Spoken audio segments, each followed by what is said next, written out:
Today I want to tell you about something. Perhaps I never touched that point before. But I have not talked about it. That is it.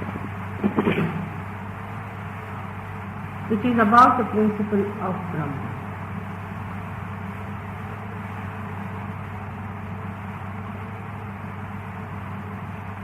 What is principle of Brahma? How does it exist? How is it born? How does it manifest? And how it is detached and also attached.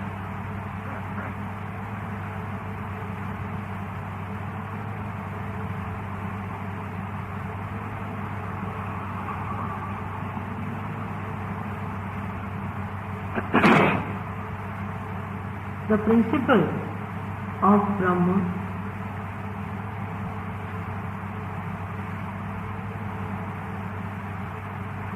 is different from Brahma itself in this way.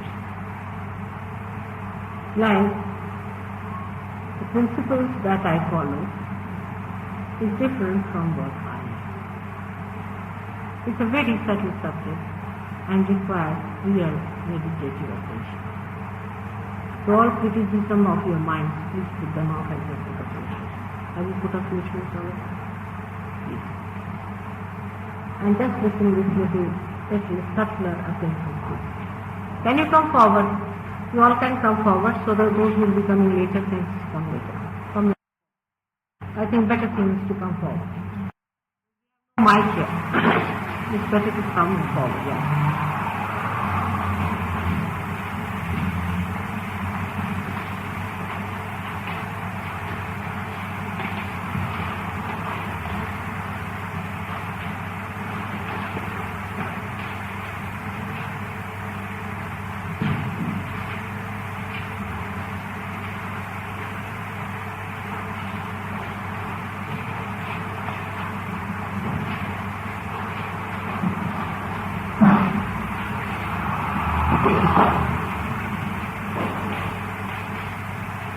As the principles on which you are based are different from what you are, in the same way, the principle of Brahma is different from the Brahma itself, but is the Brahma and contained in the Brahma. But the Brahma itself is sustained by the principle.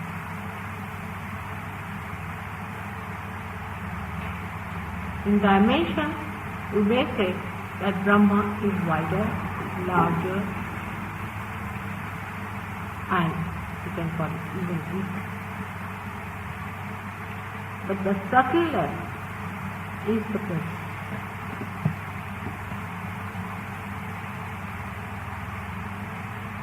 This principle exists in Brahma at the beginning of the universe, of creation. At the very beginning it exists, but as it is an eternal plane of creation, destruction, sustenance in between, as in Sanskrit they call it sthiti, state of performance you can call it. In all these three stages, Brahma principle changes according to the container that it has. Like here the light looks like, the shade looks like of the shape of the cloth that is covering. Looking like is the mind, is the illusion. Something that looks like something which it is not.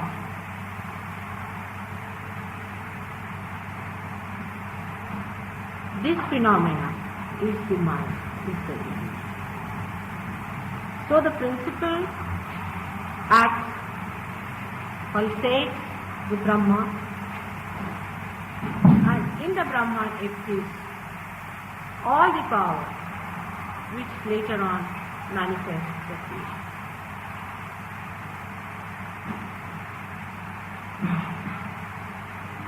So the principle, which is the divine power,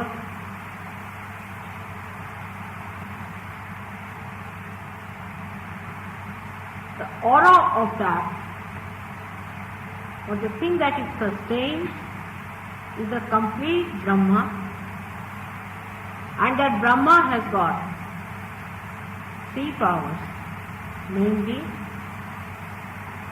one of existence, second of creation, third of sustenance.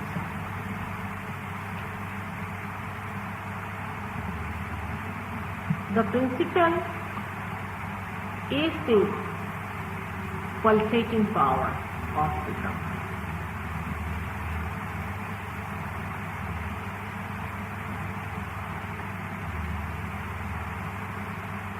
And it is represented as Om. When we say Om, this is used also in the Christian prayer as Amen. It's the same as Om. There's no difference.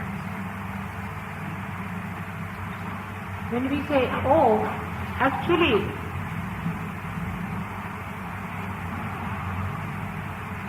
the action of this principle is in the form of Om, like this, which is written on your forehead, if you can see it inside, in that way here. This principle is the, you can say, the fetus. This principle is the fetus of the divine power. Then the same principle, or you can call the seed, then it divides into three channels and enters into the creative, sustaining and the existing power of the Brahma Tattva and manifests. We haven't got any device, so I could have shown you, but it permeates, just like the rivers flow and permeate in the soil and nourish it. In the same way, this principle of Brahma flows, permeates, pulsates and nourishes the surrounding area of Brahma.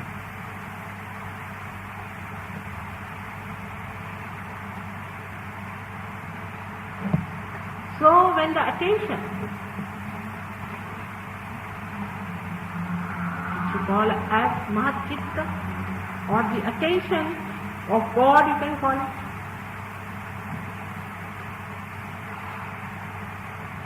is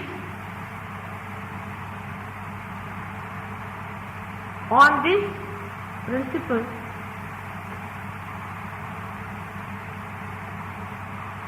then Brahma doesn't see. Are you following me? When the attention moves from the principle, it doesn't leave. When the river flows, it doesn't leave its source. When it permeates into the Brahma, it starts creating.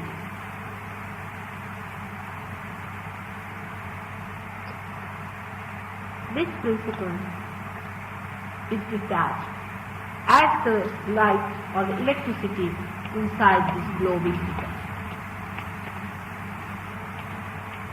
But it permeates. It may permeate through it It may permeate into this room, but still, it is detached. I wouldn't say there could be any proper simile for Brahma, because that's an absolute stuff. And an absolute cannot be compared. As they call it atula. It cannot be compared. So now people think that what is God? Question comes here.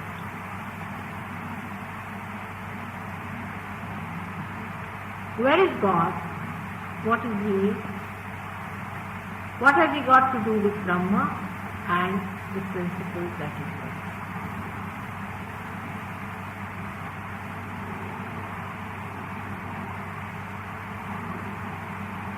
God is the principle.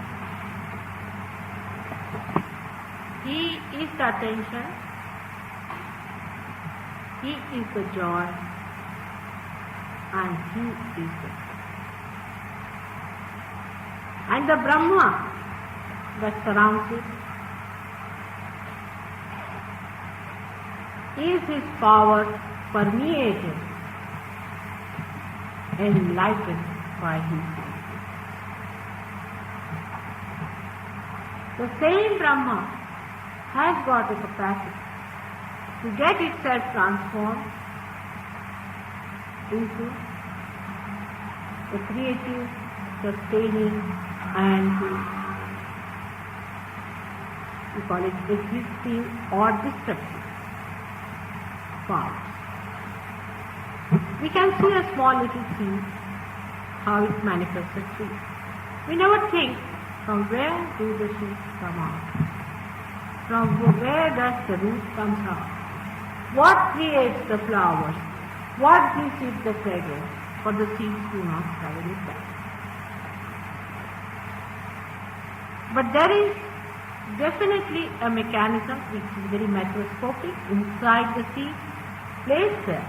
And seed is the form where there is no movement, no manifestation, no fruit. In the same way, Brahma can be in seed form.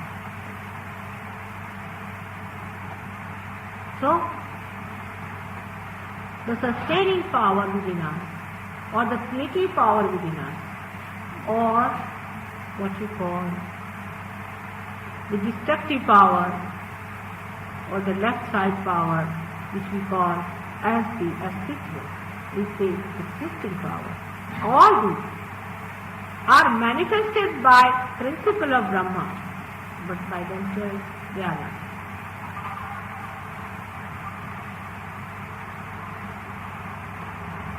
So Sat Chit Ananda, the truth, the joy, and the attention. The nature of Brahma, which is this, is God.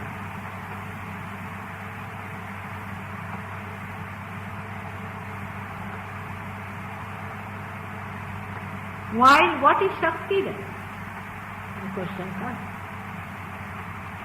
The Shakti is the complete Brahma plus the power of God.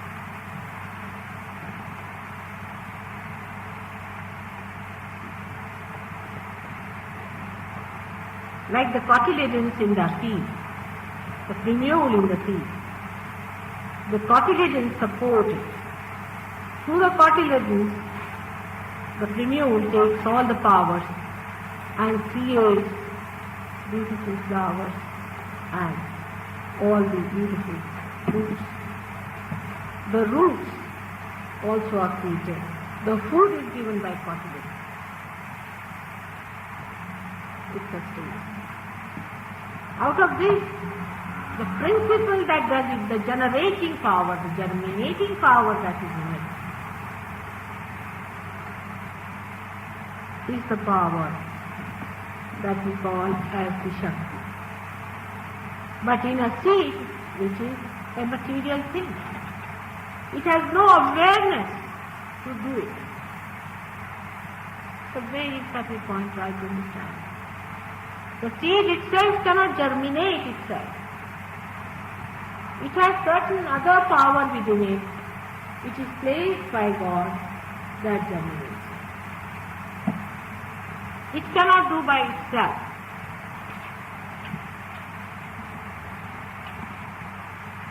That power is the God in the seed and also in the ground.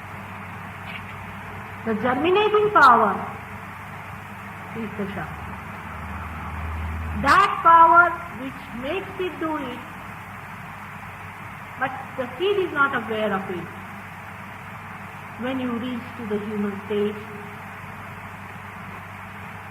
you have to know that power, and you have to be aware of that power, and that is self-realization. The power that has created you,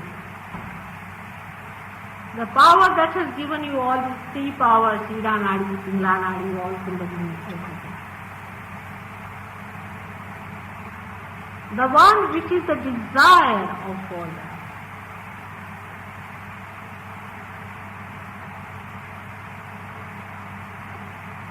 We can take a simile just to understand. The owner of the house, I hope it will work out, but sometimes, how human minds are confused.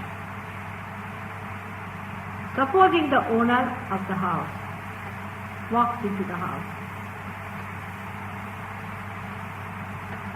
with his money and creates everything that he wants to do about his house.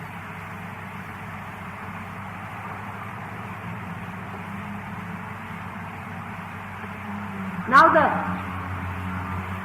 master goes out, he is not there. When you see a house created, you see the power of all the workmen who have done the job,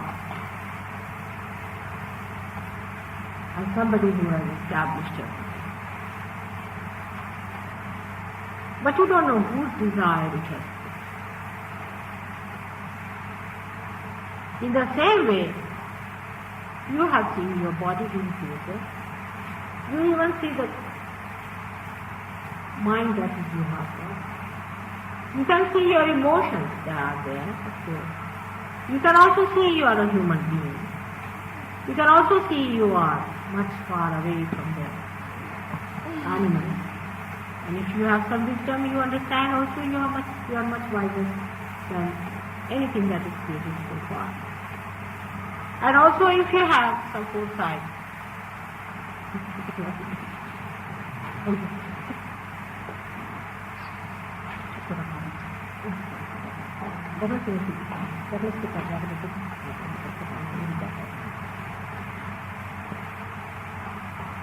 but the power of desiring power, or we can say the projecting power, or the one who is the owner of all that, the owning power. I mean, I don't know how you understand a master of the whole thing.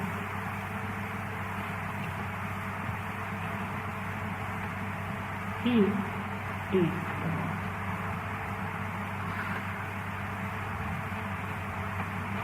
And then his power of desire, Mahakali's power, is his desire, then manifests everything else.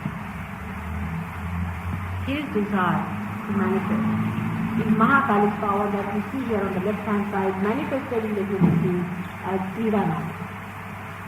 Creates all the rest of the universe and everything later on.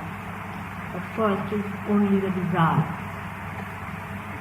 But the one who desires is in us, he is placed in our heart, away from all this. Yes. And he just desires. We do not know him, but he knows us. We know one thing, definitely, that he knows us. There is someone who is definitely watching us, as in the Gita Seksheta, the one who is the knower of the field. The knower of the field is there.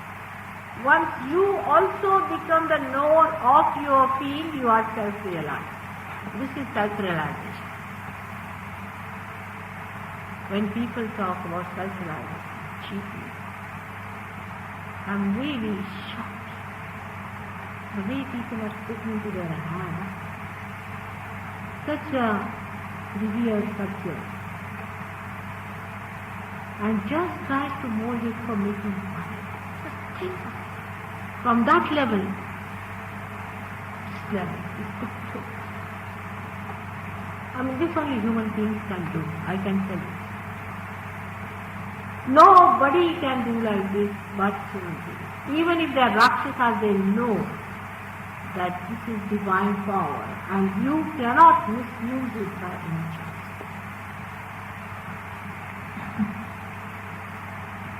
So this principle works. Say in the matter it works as the electromagnetic force, you can say, but not as the electromagnetic force. It works which brings about the electromagnetic force inside that.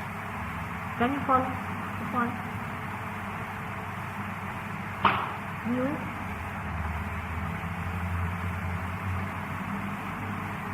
say here is electricity, but the one who sends the electricity is the person. And he is aware of it. Till you reach the stage of self-realization, you are not aware of it. You cannot control it. You cannot work it out. It works by itself. And that's why the doctors call it as autonomous nervous system and the psychology as unconscious. After realization only,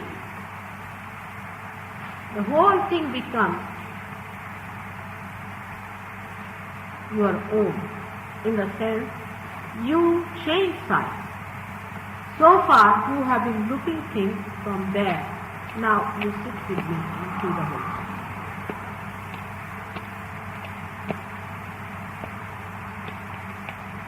But this principle of Brahma lives in its mood. It can be in such a mood that it has no duty at all. It has no duty. It just exists. It has no duty. It is not the duty of a owner of a house to do something about it. It is his whim. If he wants to do, he'll do it. Otherwise, he'll live like carnage. He has no duty. I hope you understand the meaning of the owner. Because if the human laws are funny, whatever you may be the owner, still you can't do many things. But if you can think of an absolute owner of this place, absolute owner, yes, very true, you're smiling, but in Oxford they had a freehold house. We couldn't cut the tree, we couldn't plant the tree, we couldn't do this to the hedge, we couldn't do that. But he is an absolute owner. Absolute owner. Understand the absolute word. Where no law but his own laws work.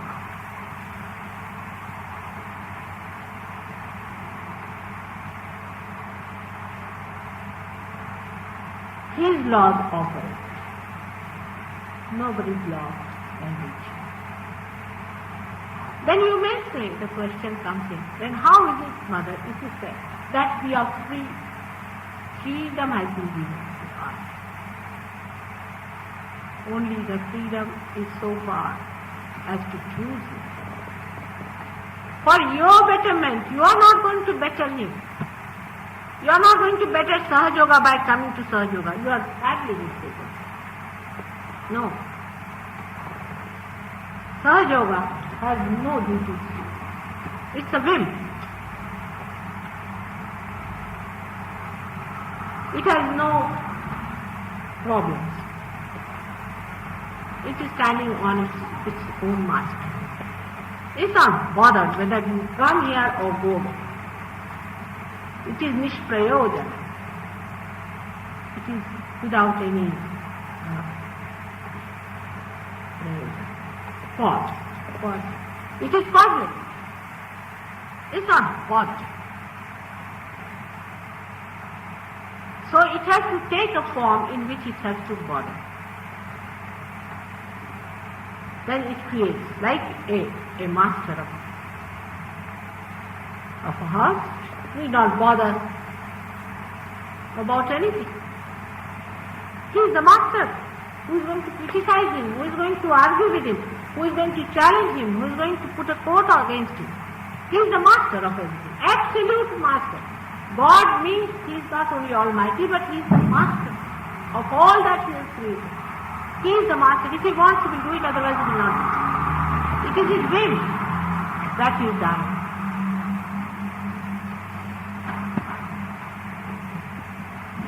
So He is not bothered. But then He takes the form sometimes of a person who wants to do something. He wants to bother, just as a whim. He bothers himself and he starts doing. And he creates. And he creates this universe. And he creates you. He creates because he wants to see it with many eyes what he has done. So he creates his own children, grows them up, gives them eyes so that they can enjoy what he has. He gives them their power. This essence of Brahma is the Gang Tattva, as in the Sanskrit is called as the Gang Tattva. From here, we have to understand that is the first principle and that is the principle of innocence. That is the principle of holiness. That is the principle of chastity. That is the principle by which we preserve it, by which we respect ourselves. That principle has been incarnated on this earth, as I have told you. He is created as Ganesha, but he is incarnated as Jesus. He is a Brahma. He is detached, and that's why he could be resurrected. No other incarnation could be resurrected. He was not born. It was a conception, desire. And that's why he was resurrected. You all perhaps do not know. But what is difficult for God? I mean, for an Indian it is very easy to understand that Ganesha was created by Parvati. Yes, she created. We can never doubt it because he is God after all. He is an absolute personality. He can do whatever he likes.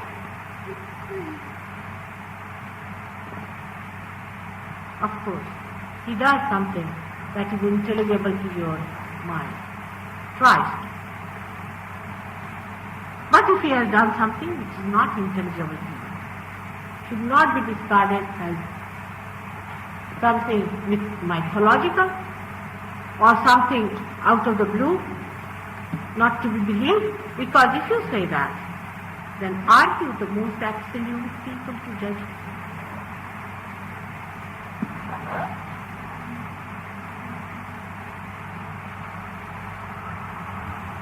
Let us know that we are not. We are not, but we have to. He wants you to be aware of it. And in this creation, when he creates himself into a one primordial being. He becomes, he assumes that position of being the one primordial being. And then he selects his cells, which have to play an important role, which have to be awakened. Now the brain cells are the ones which are aware. Have you ever thought that how these brain cells know? How come everything? This little boy asked me this question because he is very much there. But very few people ask this question. How there is gravity? Why this becomes red? Why that becomes green? How it has happened? Who has done it? We take things for granted. everything for granted. That's the only trouble with human.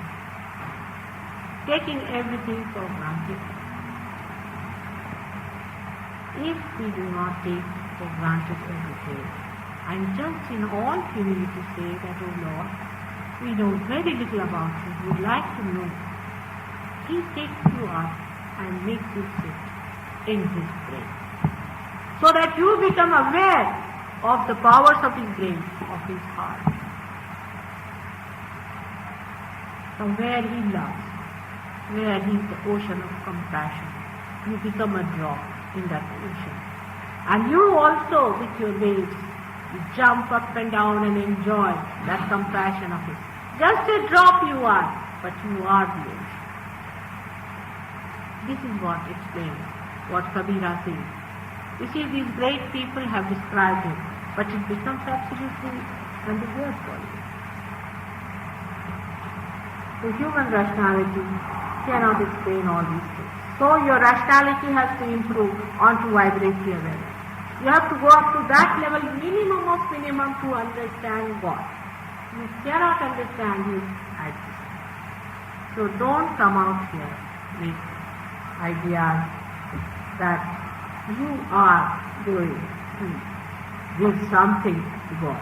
No. You have to take it. You cannot see anything. But in your humility, you express yourself. You like? The master laughs when a little child brings some flowers to him.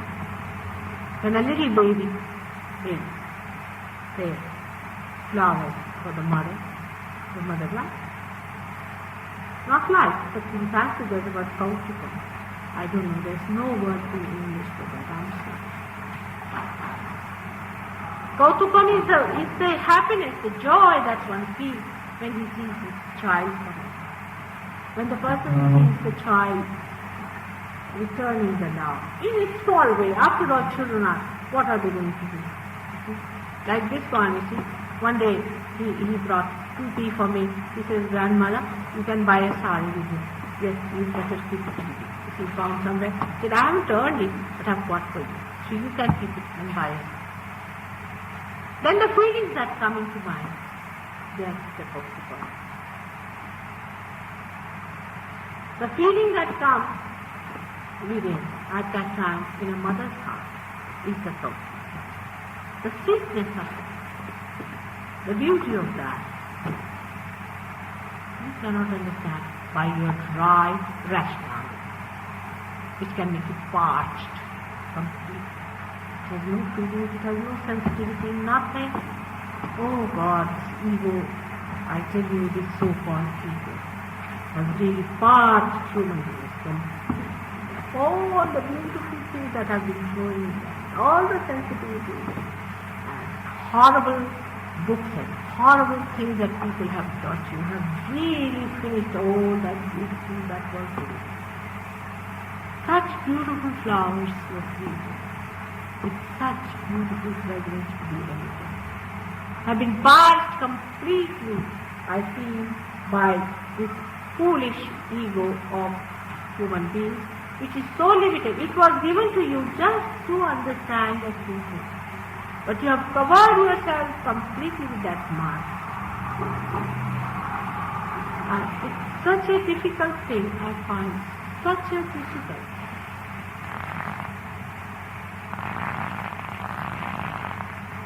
Some examples can be given. A boy came to see me on the day with a friend who is doing a very great surgery and who is not here today.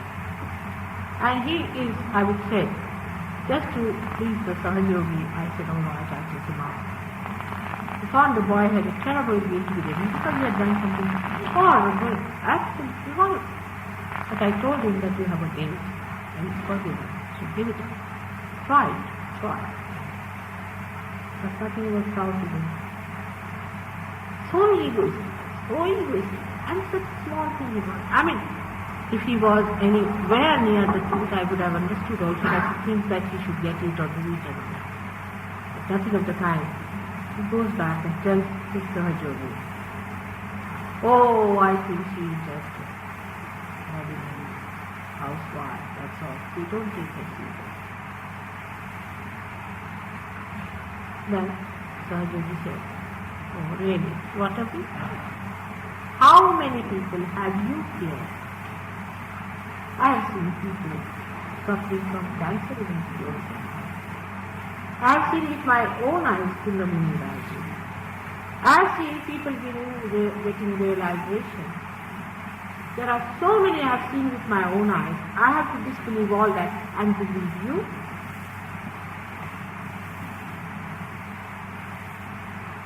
I never knew that you were that secret. And this is his answer. But as I told you, that you can take a position when you are bothered, and when I take a position like that I am bothered about it, then I say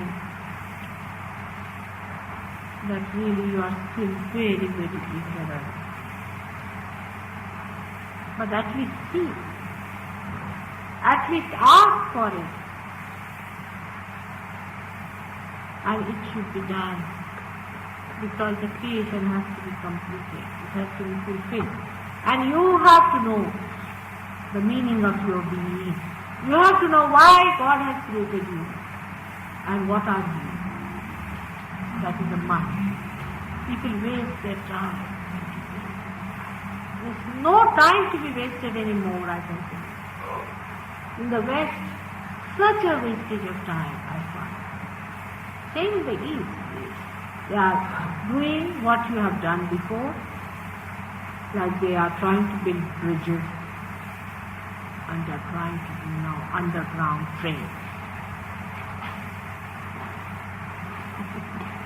And those who have done it are now committing suicide. Between these two ends, where do I stand sometimes? I start looking at my face.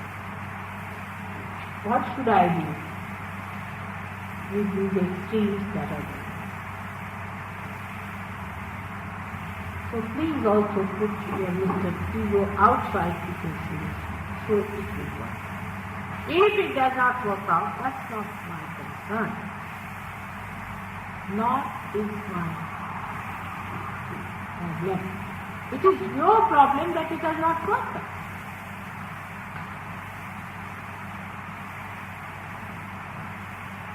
If an operation is not successful, then the doctor can be blamed because he takes money for it, but not mother. Not because I don't take money, but I am not bothered about it. I am only bothered that you should get your realization. But I am not bothered if you have not got it. Can you understand that? I will work morning till evening, evening till morning to give you realization. But if you don't want it, I am not bothered. Neither if it does not work out, I am not. It is a simple.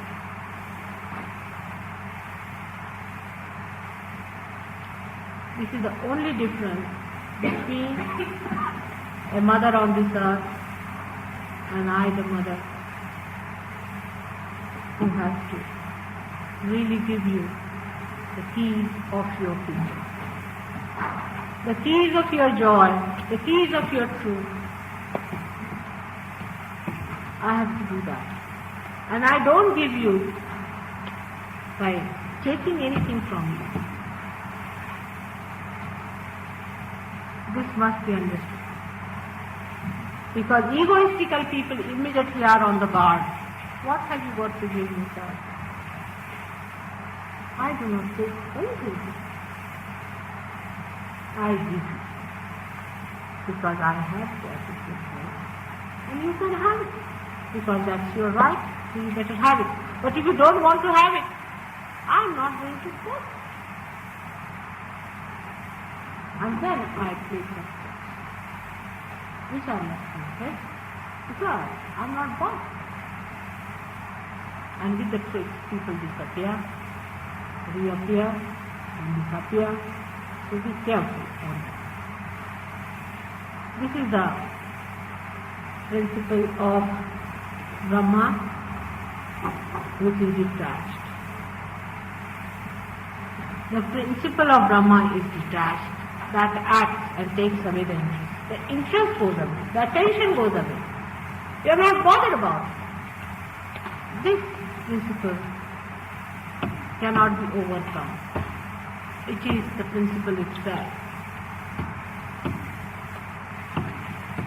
It cannot compromise, that's the point, it being absolute. Absolute things cannot compromise. For example, there are some people who may say, you see, there are some people who do say, Mataji says that you have to lead a dharmic life. So, really, you have to. I mean, I cannot give realization to Mr. Hitler if he comes to me. There is something which cannot be compromised. You have to do something. You have to be in a position to receive it. And even if you receive it without that position, it can be worked out.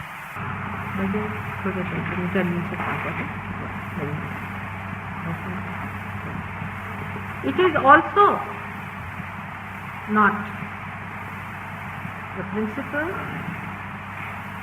that goes out of the way to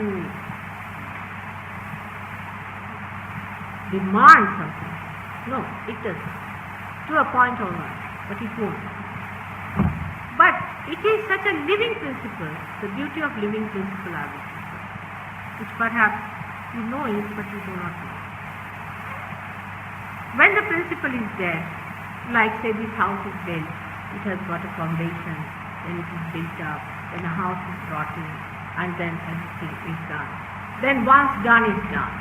If the foundation is weak, it is weak forever. You cannot improve. But the living principle is whatever may be your foundation, it will penetrate into your foundation, into your background, into everything, and can correct. You just ask for it. Whatever may be your conditioning, and whatever may be your guilt, whatever may be your problems, whatever sins you might have committed, whatever wrong things you might have done, living principle can penetrate into it and can reform the whole thing and transform it. You have seen it in a tree. Suppose the tree is taken to tree, the complete tree can manifest. But if you vibrate it, then you see the whole tree. Very. So this is the living principle, and that's why Christ has said it. I am the living. This is the difference between the living principle which enlivens or awakens every part of your deadened chakras, every part of your deadened psyche is awakens, it cures it, it purifies it, it absolutely neutralizes all that is filth, dirt and ugliness, all that is called as sin. It doesn't stop, it works. But you have to just ask.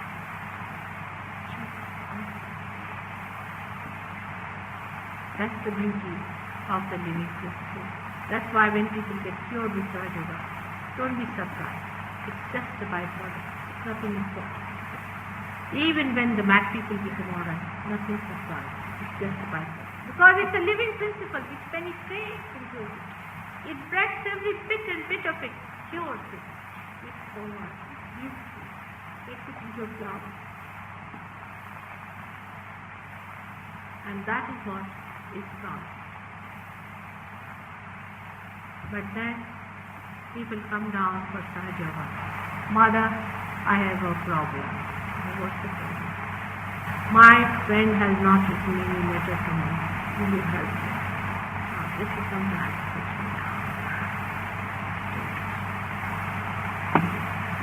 It's all right. Even that can be solved. problem. After all, a mother has to solve these difficult problems for her children. But ask for the highest. Tvamekam saranyam, tvamekam varenyam. There is nothing to be asked for but for God. Don't ask Him. The rest is all dust. Is all that will finish off. It's all chalayaman. It's coming, going, finish. Ask for that eternal. Ask for that is stable. Ask for that is the highest and the purest. Don't make me come down. I play with you. When my child asks you something, I have to tell him, all right.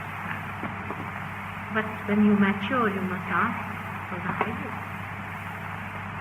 Do not ask for a job. I say, all right, if you have a problem, so you can understand now from where to where.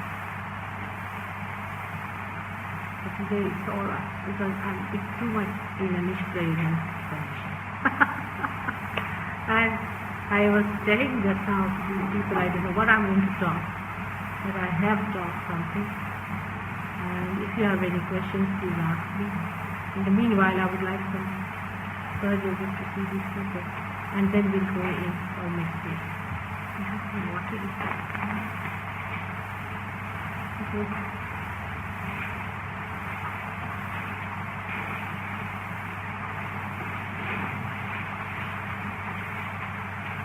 Can you see these people now? They're just going to see one or two patients that are there. बेटे तुम लोग के हाथ में ठंडा तारा कुछ ऐसा रखो ऐसे. All of you should take this hand like this.